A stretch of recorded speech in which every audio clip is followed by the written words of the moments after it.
الحمد لله نحمده ونستعينه ونستغفره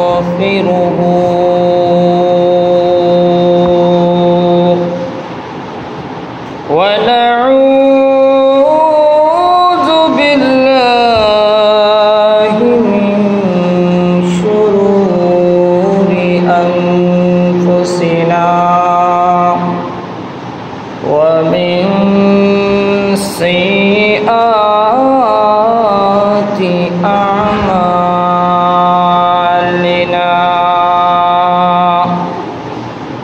من يهده الله فلا مضل له وقال تعالى عز وجل في شان حبيبه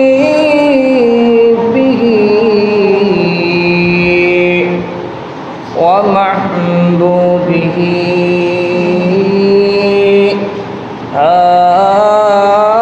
آمرا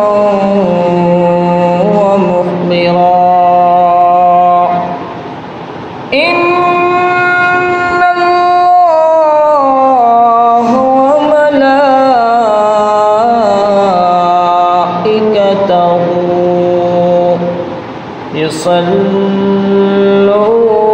يصلون على النبي يا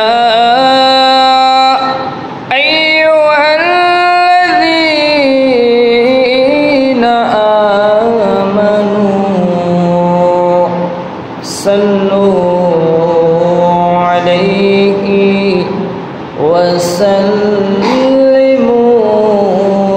تسليما صلى الله على سيدنا محمد وعليه وصحبه وسلم صلى الله على سيدنا محمد وعليه وصحبه وسلم اللهم صل على سيدنا مولانا محمد وعلى آل سيدنا مولانا محمد जुमागर के काबा बनैया दिल भर के मदीना सेना से बसे बसे देखलो सोनार मदीना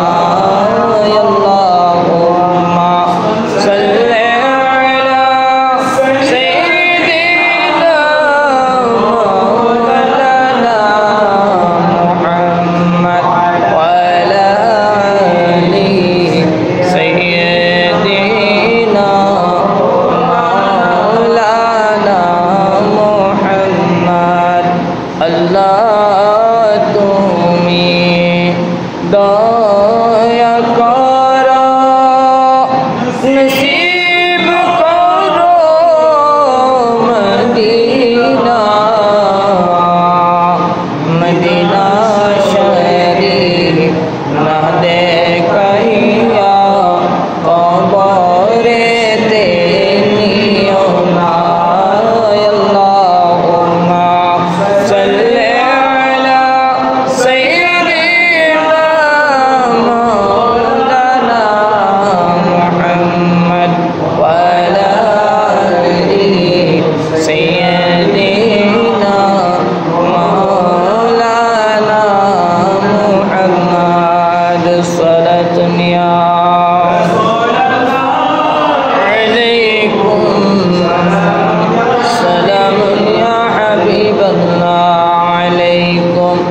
मरहबा या मरहबा रहमतल आलमीन मरहबा जलवा करो जलवाए नूर खुदा जलवा करो या मुहम्मद मुस्तफा मरहबा या मरहबा या मरहबा रहमतल आलमीन मरहबा अऊज़ु बिल्लाहि मिनश शैतानिर रजीम बिस्मिल्लाहिर रहमानिर रहीम फमन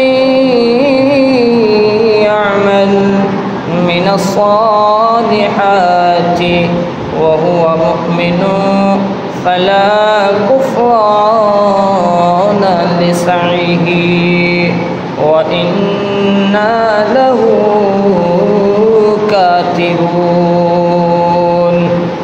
सदक़ल्लाहुल अज़ीम व सदक़ रसूलुहुन नबियुल हबीबुल करीम रब्बि सल्लि व सल्लिम दाइमन अबदन अबदा। सम्मानित उपस्थित मुसल्लियाने किराम मुरब्बियाने इज़ाम पर्दार आड़ाले सम्मानिता मा ओ बोनेरा अस्सलामु आलैकुम व रहमतुल्लाहि व बाराकातुहू।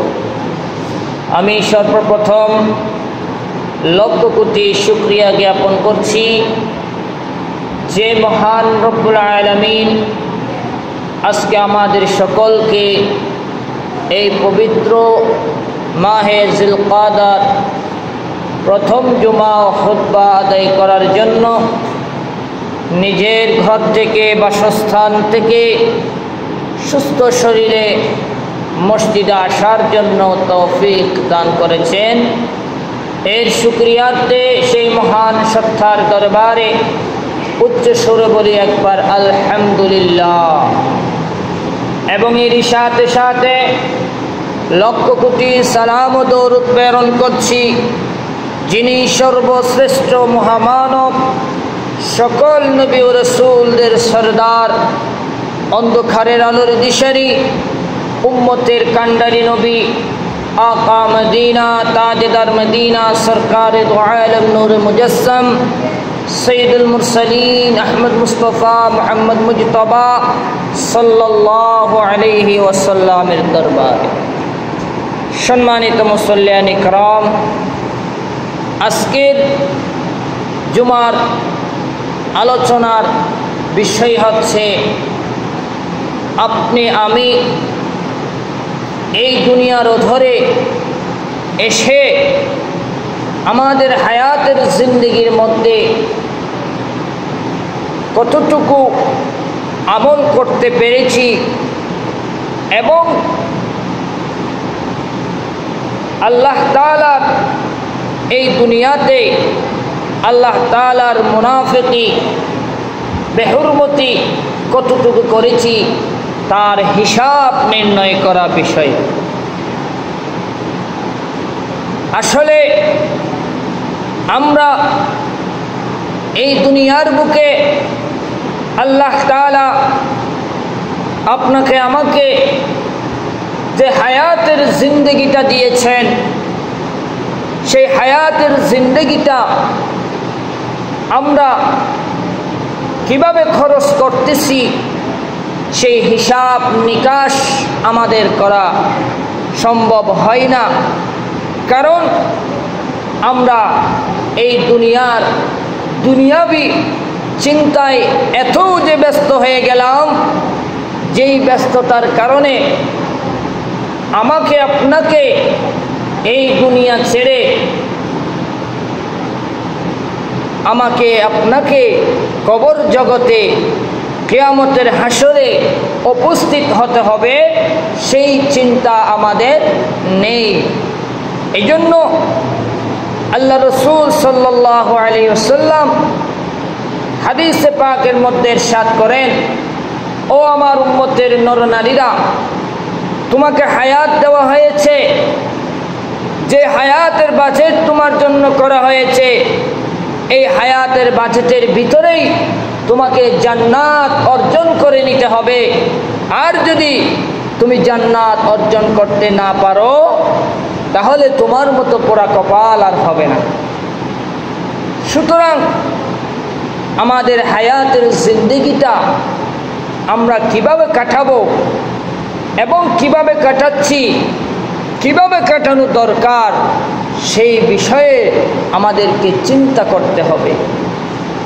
শুধু দুনিয়ার চিন্তা করতে করতেই থাকবো, একদিন আপনাকে এই দুনিয়ার পৃথিবী ছেড়ে চোখ যখন বুজে যাবে, আপনাকে কবরস্থ করা হবে, তখন আপনি চিন্তা করবেন।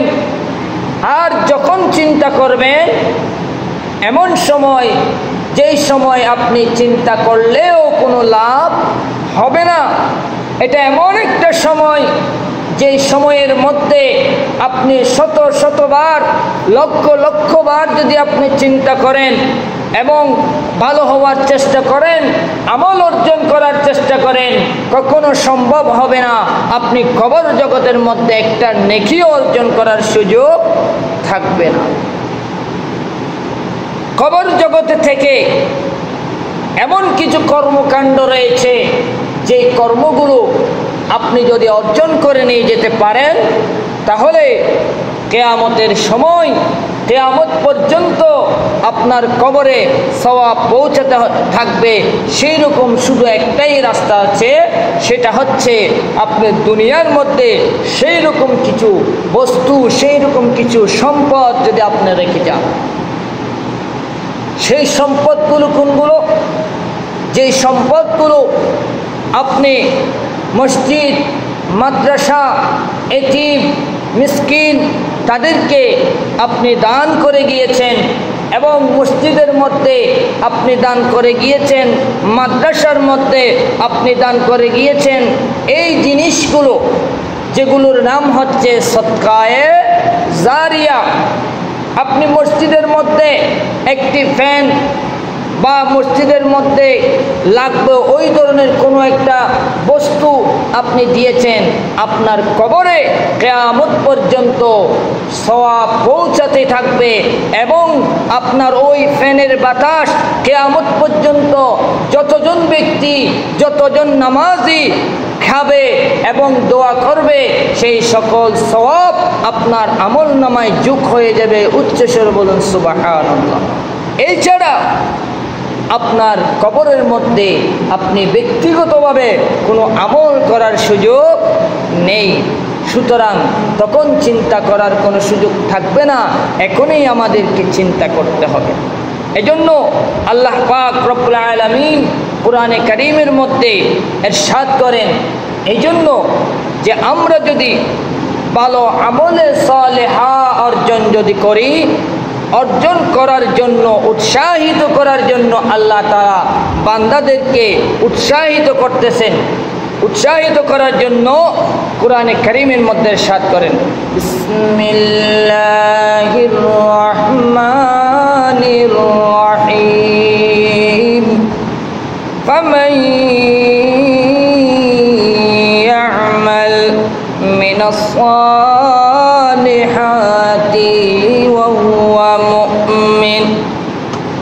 ও আমার মুমিন বান্দা বান্দিরা, যারা মুমিন হয়েছ, যারা আমার রাসূলের উপর ঈমান আনয়ন করেছ, যারা আমি রব্বুল আলামিনের উপর ঈমান আনয়ন করেছ, তোমরা শুনে রাখো, তোমরা জেনে রাখো, তোমার হায়াতের জিন্দগির দিয়ে মাধ্যমে যদি আমল সালেহা অর্জন করো, তুমি সেই আমল করা অর্জনগুলো প্রতিফল আমি রব্বুল আলামিন কঠিন দিবসের সময় আমি তোমাদেরকে অর্পণ করব। বলেন সুবহানাল্লাহ। এখানের মধ্যে কোনো লস নেই লাভ ছাড়া। তবে এই লাভটা হয়তো আমরা এখন দেখতে পারতেছি না। সেই লাভটা দেখতে পারবো কখন? যখন চোখ বুজে যাবে। যখন চোখ বুজে যাবে, আপনাকে যখন কবরস্থ করা হবে। আপনি যখন আমলে সালেহা অর্জন করে আপনি কঠিন দিবসে যখন উপস্থিত হবেন, এমনকি আপনি যখন কবরস্থ হবেন, ওই কবরের মধ্যে আপনার ওই আমলে সালেহা আপনাকে রক্ষা করবে। ওই আমলে সালেহা আপনাকে বাঁচাবে, জাহান্নামের আগুন থেকে বাঁচাবে, কবরের আযাব থেকে বাঁচাবে আপনার একমাত্র আমলে সালেহা। গত জুমায় বলেছিলাম, আপনার আপনজনের মধ্যে এমন একজন আপনজন, যে আপনজন আপনার সাথে কবরের মধ্যে যাবে। আর কোনো আপনজন, আপনার স্ত্রী, আপনার ছেলে, আপনার মেয়ে, আপনার বউ, কেউ, আপনার বাবা মা, কেউ আপনার সাথে কবরে যাবে না। একমাত্র এই আমলে সালেহা আপনার সাথে যাবে। এজন্য আমাকে আপনাকে চিন্তা করতে হবে। দুনিয়ার ভেবুরে পড়ে থাকলে হবে না, দুনিয়ার ভেবুরে পড়ে থাকলে হবে না, আমাকে আমলে সালেহা অর্জন অবশ্যই করতে হবে। এজন্য হযরত উমর রাদিয়াল্লাহু তাআলা আনহুর যুগে, খেলাফতের যুগে হযরত উমর রাদিয়াল্লাহু তাআলা আনহুর একটা অভ্যাস ছিল, তিনি প্রতিদিন তার এলাকার মধ্যে, পুরো রাজ্যের মধ্যে ঘুরবে এবং একজন দুইজন ব্যক্তিকে কি করবে, পরীক্ষা করবে, কার আমল কতটুকু অর্জন করতে পেরেছে, এবং তাদেরকে পরীক্ষার মাধ্যমে চেক করবে। এই চিন্তা নিয়ে, এই নিয়ত নিয়ে তিনি ঘর থেকে বের হন। এটা কি জন্য? এখান থেকে আপনাকে আমাকে পরীক্ষা করতে হবে, আমাদেরকে শিক্ষা অর্জন করতে হবে। আমি যে আমল অর্জন করেছি, আল্লাহ তাআলা যেভাবে কোরআনেও বলেছেন, ফালা কুফরানা লিসাইহি, তোমার ওই অর্জন বিফলে যাবে না। ওয়া ইন্না লাহু কাতিবুন, এবং তুমি নিশ্চিত থাকো তোমার ওই আমল আমি রব্বুল আলামিন কি করলাম, লিখে রেখেছি, লিপিবদ্ধ করে রেখেছি। তাহলে এখানের মধ্যে আর কোনো সন্দেহ আছে? আপনি যে নামাজ পড়েছেন, আপনার নামাজ আল্লাহ রাব্বুল আলামিন কিরামান কাতিবিনের মাধ্যমে লিপিবদ্ধ করে রেখেছেন। আপনি যে যাকাত আদায় করেছেন, আপনার যাকাত আল্লাহ রাব্বুল আলামিন লিপিবদ্ধ করে রেখেছেন। আপনি যে দান খয়রাত করেছেন, ওই দান খয়রাত আল্লাহ রাব্বুল আলামিন লিপিবদ্ধ করে রেখেছেন। এইভাবে আপনি যত আমলে সালেহা অর্জন করেছেন, সকল আমলে সালেহা আল্লাহ রাব্বুল আলামিন লিপিবদ্ধ রেখেছেন। ঠিক সেইভাবে আপনি যত রকমের অপকর্ম করবেন, সকল অপকর্মেও আল্লাহ তাআলা লিখে রেখেছেন। এজন্য আপনাকে আমাকে অপকর্ম থেকে বাঁচবার জন্য একটাই মাত্র অস্ত্র, একটাই মাত্র রাস্তা আছে, সেটা হচ্ছে একমাত্র আল্লাহর তাকওয়া অর্জন করতে হবে। আপনি যদি আল্লাহর তাকওয়া অর্জন করতে পারেন, তাহলে আপনি অপকর্ম থেকে বেছে আমলে সালেহা অর্জন করার মতো আপনার জন্য সহজ হয়ে যাবে। এই জন্য আল্লাহ তাআলা কোরআনে কারীমের মধ্যে অন্য আয়াতে ইরশাদ করেন, বিসমিল্লাহির রহমানির রহিম, ইয়া আইয়ুহাল্লাযীনা আমানুত্তাকুল্লাহ হাক্কা তুকাতিহি ওয়া লা তামুতুন্না ইল্লা ওয়া আনতুম মুসলিমুন। আল্লাহ রাব্বুল আলামিন কোরআন কারীমের মধ্যে ইরশাদ করেন, ও আমার মুমিন বান্দা বান্দিরা, ইয়া আইয়ুহাল্লাযীনা আমানু, যারা আমার রাসূলের উপর ঈমান আনয়ন করেছো, আমার হাবিবের উপর ঈমান আনয়ন করেছো, আমি রব্বুল আলামিনের উপর ঈমান আনয়ন করেছো, ওই ব্যক্তিদেরকে মুমিন বলা হয়। আপনারা মনে রাখবেন, শুধু মুসলমান বললে হবে না, শুধু মুসলমান বললে হবে না। মুমিন হওয়ার জন্য আপনাকে কি করতে হবে? ঈমান অর্জন করতে হবে। আর ঈমান অর্জন করতে হলে আমার রাসূলের উপর ঈমান আনয়ন করতে হবে। যদি কোনো ব্যক্তি আমার রাসূলের উপর ঈমান আনয়ন করে নাই, আমার রাসূলকে ভালোবাসে নাই, আমার রাসূলকে সকল কিছুর চাইতে বেশি মহব্বত করতে পারে নাই, সে কখনো ঈমানদার দাবি করতে পারবে না। এজন্য ওই ধরনের নরনারীদেরকে, ওই ধরনের মুমিনদেরকে আল্লাহ তাআলা বলেন, ইয়া আইয়ুহাল্লাযীনা আমানুত্তাকুল্লাহ, তোমরা ভয় করো। ঈমানদারদেরকে ভয় করতে বলতেছেন, কাফেরদেরকে ভয় করতে বলতেছেন না, কারণ তারা তো জাহান্নামী। তারা তো জাহান্নামী, সেটা কি হয়ে গেছে, গ্যারান্টেড হয়ে গেছে তাদের জন্য, সেটার জন্য সব কিছু প্রস্তুত করে রেখেছে। কিন্তু আমরা যারা ঈমানদার রয়েছি, আমার রাসূলের উপর যারা ঈমান আনয়ন করেছি, আমাদেরকে ভয় করতে বলতেছেন কেন? আমরা যাতে পথভ্রষ্ট না হই, আমরা যাতে কি না হই, পথভ্রষ্ট না হই। শয়তান পথভ্রষ্ট হয়েছে কিনা, পথভ্রষ্ট হয়েছে কিনা? আপনি শুধু নামাজ পড়তেছেন, আপনি শুধু তাসবিহ তাহলিল অর্জন করতেছেন, আপনি শুধু ইবাদত করতেছেন, কিন্তু আপনাকে সতর্ক থাকতে হবে, আপনাকে সতর্ক থাকতে হবে। এই জন্য বারবার আল্লাহ তাআলা আপনাকে কি করতে বলতেছেন? সতর্ক হওয়ার জন্য, আল্লাহর তাকওয়া অর্জন করতে বলেছেন। আল্লাহকে আপনি যত ভয় করবেন, আপনার তত তাকওয়া অর্জন বেশি হবে। ভয় যদি না থাকে, আপনি ঈমানদার হওয়ার জন্য সুযোগ হবে না। এই জন্য আপনাকে আমাকে আল্লাহর ভয় সব সময় অন্তরে গাঁথা রাখতে হবে। হযরত ওমর রাদিয়াল্লাহু তাআলা আনহু যেই ঘটনাটা আমি বলতে চেয়েছিলাম, এবার হযরত ওমর রাদিয়াল্লাহু তাআলা আনহু ঘর থেকে বের হলেন।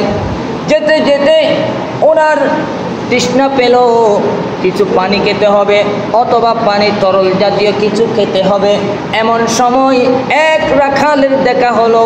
ওই রাখালকে ডাকলো, রাখালকে ডেকে বলল, ও রাখাল, তোমার কাছে অনেকগুলো বকরি রয়েছে, ওই বকরি থেকে আমাকে একটু এক পেয়ালা দুধ দাও, আমার বেশি তৃষ্ণা পেয়েছে। ওই রাখাল বলল, আপনি যে আমাকে দুধ দিতে বলতেছেন আমার বকরি থেকে, এই বকরির মালিক তো আমি নই, এই বকরির মালিক তো আমি নই, তাহলে আপনাকে আমি এই বকরি থেকে দুধ কিভাবে দিব? এবার উমরের পরীক্ষা শুরু হয়ে গেল। এবং ওই রাখাল তো, উনি যে উমর খলিফা খেলাফতপ্রাপ্ত, এটা তিনি জানেন না। তখন ওই রাখাল বলল, আপনাকে তো আমি চিনি না, প্রথমত আপনাকে আমার দুধ দেওয়া কোনো গ্রহণযোগ্যতা হয় না। এক নম্বর হলো আপনাকে আমি চিনি না, দুই নম্বর হচ্ছে এই বকরির মালিক আমি নই, তাহলে আপনাকে আমি দুধ দেওয়া সম্ভব নয়। হযরত ওমর রাদিয়াল্লাহু তাআলা আনহু রাখালকে বললেন, কেন দিতে পারবে না বাবা? আমার তো বেশি তৃষ্ণা পেয়েছে, আমি তৃষ্ণা মিটাবার জন্য এক পেয়ালা দুধ দিলে কি এখানে কেউ দেখবে? আমি সংক্ষিপ্ত করে বলতেছি, এই এক পেয়ালা দুধ দিলে কি কেউ দেখবে? দেখবে না। আমাকে এক পেয়ালা দুধ দাও। একটা কাজ করো, তুমি যদি রাজি না হও, তোমাকে আমি একটা উপহার দিব।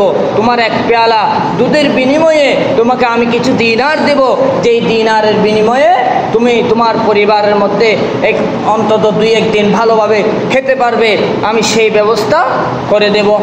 ওই রাখাল বলল, আপনাকে তো আমি চিনি না, আপনি হয়তো জানেন না খলিফাতুল মুসলিমিন হযরত ওমর রাদিয়াল্লাহু তাআলা আনহুর বিচার আপনি তো জানেন না। উনি যদি আপনার আমার এই ঘটনাটা শুনতে পারে, আপনার কি অবস্থা হবে আমি জানি না, কিন্তু আমার উনাকে বেশি ভয় পাই, তার চাইতেও আরো বেশি ভয় পাই। আপনি যে বললেন এখানের মধ্যে আপনাকে এক পেয়ালা দুধ দিলে কেউ দেখবে না, কেউ দেখবে না, ঠিক আছে, কিন্তু আমার এই বকরির মালিক যিনি, সেই মালিকের মালিক যিনি, তিনি তো দেখতে পাচ্ছেন। বলেন সুবহানাল্লাহ। তিনি তো দেখতে পাচ্ছেন। এখানে শুধু আপনি আর আমি আছি, আপনি মনে করতেছেন কেউ দেখতেছে না। কেউ যদি না দেখে, উপরওয়ালা যিনি আছেন তিনি তো দেখতে পাচ্ছেন। আমি কঠিন দিবসের সময় ওনার কাছে কি জবাব দেব?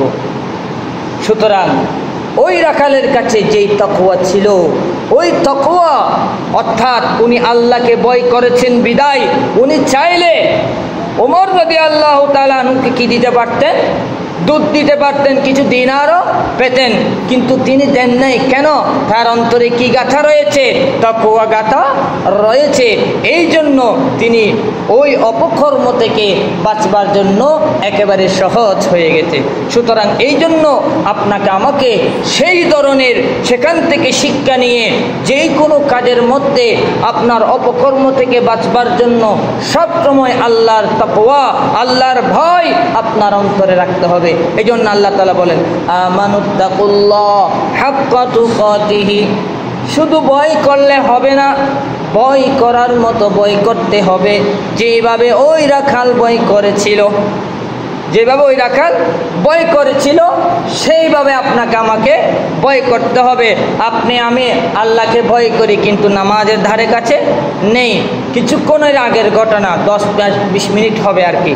আমি চা খেতে গেলাম, দোকানে বসলাম, চা খেলাম, কিন্তু সেখানে টুপি পরেছে, পাঞ্জাবি পরেছে, আপনাদের মতো আর কি। হ্যাঁ, টুপি পাঞ্জাবি সব কিছু পরেছে, জুমার নামাজ পড়ার জন্য প্রস্তুতি নিয়েছে, কিন্তু দেখতেছে টিভি সিরিয়াল, দেখতেছি কি টিভি সিরিয়াল। আমি বাস্তবে প্রমাণিত বাস্তব কথা বলি, অবাস্তব কথা বলি না, কারণ এগুলো বললে আপনার আমার আমল করতে সহজ হবে, এই জন্য এগুলো আমি বলি। তাহলে ওনাদের অন্তরে আছে কি? জুমার নামাজ পড়বে, অন্তরে আছে কি? জুমার নামাজ পড়বে, এবং একজন আরেকজনকে বলতেছেও আমি আজকে জুমার নামাজ অমুক মসজিদে পড়ব, আজকের জুমার নামাজ অমুক মসজিদে পড়ব। তাহলে তাদের মধ্যে আল্লাহর ভয় আছে কি না? আল্লাহর ভয় আছে বিদায় জুমার নামাজ পড়বে, আছে বিদায় কি জুমার নামাজ পড়বে। সেটা এমন ভয় যেই ভয়ে তাকে গুনার কাছ থেকে বাঁচাতে পারতেছে না, সেই ভয় দিয়ে কাজ হবে না। এই জন্য আল্লাহ তাআলা বলেন হাক্কা তুকাতিহি। শুধু এমন ভয় করলে হবে না যেই ভয়ের কারণে তুমি গুনাহ থেকে বাঁচতে পারো না, এমন ভয় করতে হবে যেই ভয়ের কারণে তুমি গুনাহের কাছ থেকে বাঁচতে পারো, সেই ধরনের ভয় রাখতে হবে। আমানুত্তাকুল্লাহ হাক্কা তুকাতিহি, এবং আল্লাহকে ভয় করার মতো ভয় করো। এরপরে আল্লাহ তাআলা বলতেছেন ওয়ালা তামুতুন্না ইল্লা ওয়া আনতুম মুসলিমুন। আমি রব্বুল আলামিনকে ভয় করো, ভয় করার মতো, এবং মৃত্যুর পূর্বে মুসলমান হয়ে মৃত্যুবরণ করো। মৃত্যুর পূর্বে কি করো? মুসলমান হয়ে মৃত্যুবরণ করো। অথবা ব্যাখ্যাটা এভাবেও দেওয়া যায়, তুমি মুসলমান না হয়ে মৃত্যুবরণ করিও না। এবার আপনারা বলেন, মুসলমান হওয়া এবং মৃত্যুবরণের দায়িত্ব আপনার আমার হাতে রয়েছে? আপনার আমার হাতে রয়েছে? রয় নাই। মৃত্যুর দায়িত্ব একমাত্র কার হাতে? আল্লাহর হাতে। আমি কখন মৃত্যুবরণ করব, কোন সময় মৃত্যুবরণ করব, সেটা একমাত্র কে জানে? আল্লাহ জানে। আমার যদি একদিন পর, 2 দিন পর, বা আজকে জুমার নামাজের পর যদি আমার মৃত্যুর কথা থাকে, তাহলে আমাকে মৃত্যুবরণ করতে হবে। কিন্তু আল্লাহ তাআলা বলতেছেন, ও আমার মুমিন বান্দা বান্দিরা, তোমরা কি করো? আমাকে ভয় করো, এবং ভয় করার মতো ভয় করো। এরপরে বলতেছেন তোমরা কি করো? মুসলমান না হয়ে তোমরা মৃত্যুবরণ করো না। এবার এই কথাটা বুঝবার জন্য আমাদেরকে কি করতে হবে? মুসলমান না হয়ে আমাদের হাতে, যেহেতু মুসলমান হওয়া আমাদের হাতে নেই, মৃত্যুবরণ করা আমাদের হাতে নেই, আমরা মুসলমান হয়ে কিভাবে কবরে যাব, মৃত্যুবরণ করব? এটার কথা শুরুটা যদি আপনি খেয়াল করেন, তাহলে আপনি মুসলমান হয়েই মৃত্যুবরণ করবেন। অর্থাৎ আল্লাহ তাআলা আপনাকে পুরস্কৃত করবে। আল্লাহকে যদি ভয় করার মতো যদি ভয় করেন, আল্লাহ তাআলা আপনাকে বেঈমান থেকে মুমিন বানিয়ে কবরে পদার্পণ করাবেন। বলেন সুবহানাল্লাহ। আপনাকে মুমিন বানিয়ে কবরের মধ্যে নিয়ে যাবেন যদি আপনি তাকওয়া অর্জন করেন। এবং আপনার আমার আমলে সালেহা, যেই কথা আমি বলেছিলাম, ফামান ইয়ামাল মিনাস সালিহাতি ওয়া হুয়া মুমিন। ও আমার মুমিন বান্দা বান্দিরা, আল্লাহ তাআলা আমাদেরকে কি করতেছেন? উৎসাহিত করতেছেন, তোমরা কি করো? আমলে সালেহা করো, আমলে সালেহা অর্জন করো। কেন? ফালা কুফরান লিসাইহি, সেগুলো কি হবে না, বিফলে যাবে না, সেগুলো বিফলে যাবে না।